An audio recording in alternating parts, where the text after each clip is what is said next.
It's mailbag time here on the Kansas City Chiefs Report. I am your host, Harrison Graham. Appreciate everybody for tuning in to today's show and appreciate everybody that have been submitting in their questions. We're going to answer as many as we can coming up here on the show.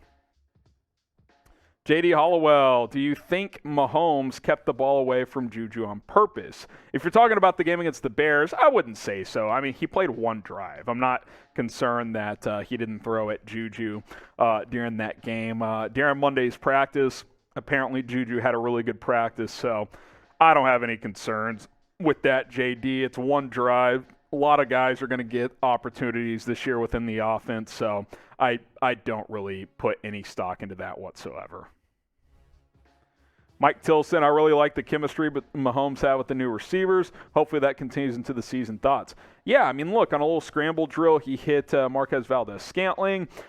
He, had a nice completion to Travis Kelce. That chemistry's obviously been there for a while. Yeah, it all looked good. It all looked smooth. Had a nice throw to McCole Hardman. It was a really, really simple, straightforward drive. Nothing really that was difficult at all. No special plays. It was just, hey, 6 yards here, 8 yards here. A couple of nice runs here and there as well. Straight down the field to get 7 on the board. So I thought it all looked smooth. The operation was clean. So very positive start for this offense. Cole Keller, with how well he looked in the game, throwing the TD pass to Justin Watson, do you think the Chiefs will at least keep Shane Buechele as QB3? I hope so, since Henne looked timid as hell. Henne played one drive, which tells me that his roster spot is safe. He's going to be the backup. Otherwise, he would play more, in my opinion. I think Buechele's firmly on that bubble, man. He looks good. He makes good throws. But then, he's always due for one throw that you'd like to have back. That was a theme in the preseason last year. Happened again. Threw a ball late over the middle, and the Bears linebacker Jack Sanborn was able to pick it off. So certainly some good tape in there from the game. That throw to Watson in the end zone up the seam, that was a strike. That was the best throw of that football game between either team, in my opinion. That was just a bullet. I mean, no hesitation whatsoever, and he hit Watson on the money. So I like his play style. He's a gunslinger, but got to cut down on the turnovers just a bit. But I think the Chiefs like him, and I like him as well. He's got a chance to make this team. Look at my algo. What's the word on Butker's ankle?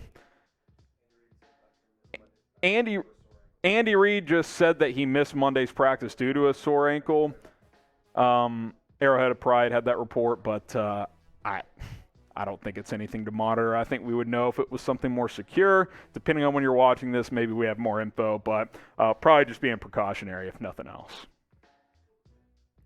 JD Hollowell, how many sacks do you think George will have this season? George Karlaftis, man, on 13 pass rush snaps, got pressure 4 times, had a sack. Pass rush win rate of 31%. That's really good. That's a nice debut. Now, he's playing mostly against backups, but I think he could give you a handful of sacks. I'm not going to say anything crazy like, oh, he's going to have 10 sacks this year, but I think he's clearly going to have a role. He's going to move around on that defensive line and be able to give you some different looks. So I'm excited about him. He looked really, really good. Kevin from The Office. Could the Chiefs trade either Willie Gay or Nick Bolton plus a pick for Roquan Smith? So, yeah, we haven't really talked about Roquan Smith here on the Chiefs Report because the Chiefs don't really need him. You've got a great 1-2 punch in Bolton and Willie Gay, which, by the way, Willie Gay looks really good. I think he's going to take off this year in this defense. When you have 2 good off-ball guys already, yeah, Roquan's obviously the best player out of the 3, but you're going to have to pay him too, so what's the point of doing that? Just have these 2 guys play, and then when they're up for contracts, make a decision on if they're going to be here for the long term or not. Chances are they won't pay big money to an off-ball linebacker, and they'll draft someone else in a few years. But they don't need Roquan. I don't think that's the correct team for him to get traded to either, so we'll see where he ends up. Should the Chiefs trade for Roquan Smith? We'll ask you. We'll let you guys get your thoughts in on the show. Type T for trade, type P for pass. I think they're going to pass here because I just don't think the Chiefs need him. They already have a solid linebacker duo. Wayne Neal, who do you think will be a surprise cut? A surprise cut.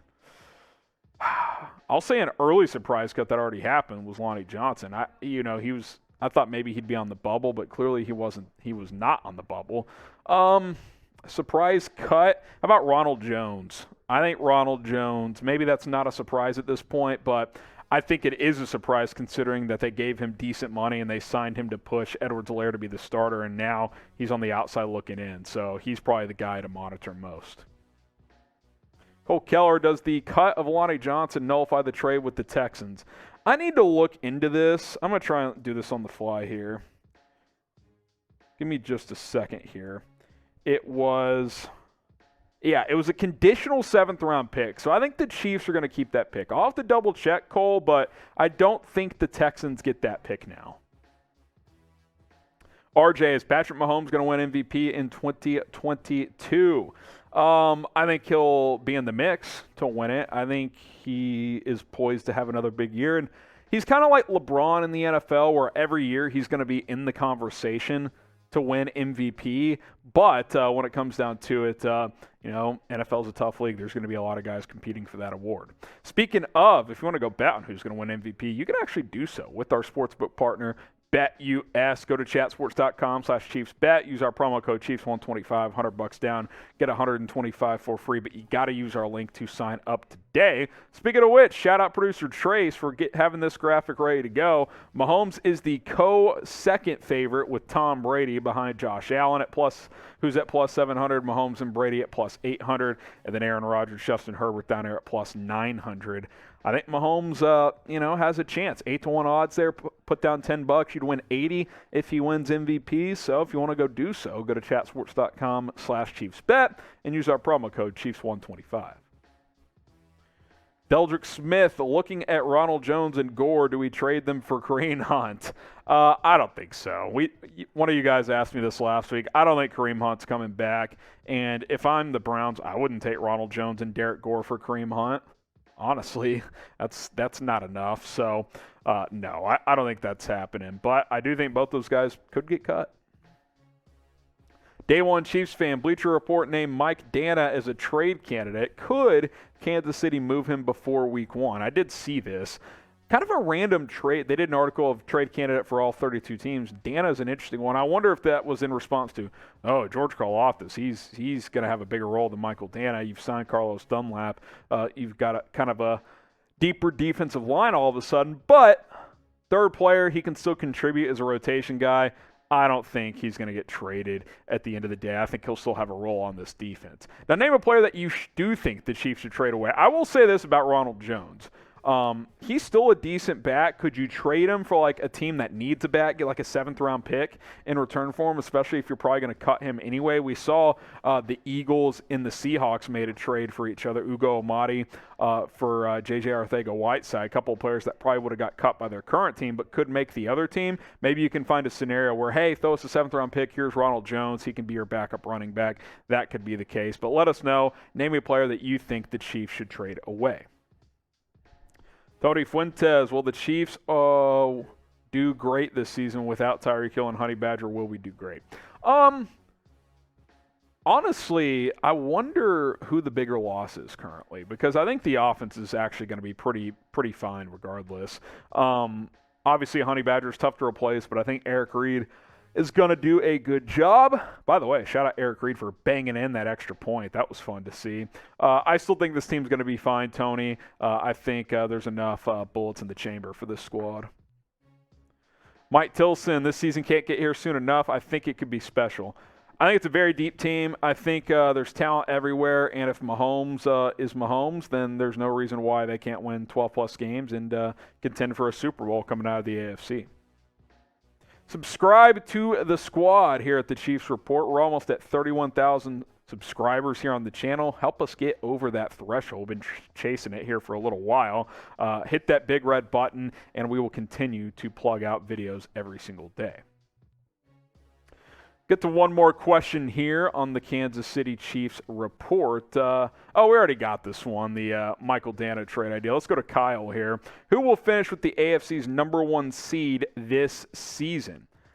I think it's going to be the Chiefs or the Bills. Now, the Bills probably have the easier path because their division isn't as tough as the AFC West, but I think Kansas City or Buffalo will get the #1 seed. The other team will be the #2, and then that'll probably be the AFC Championship game, so we'll have to wait and see.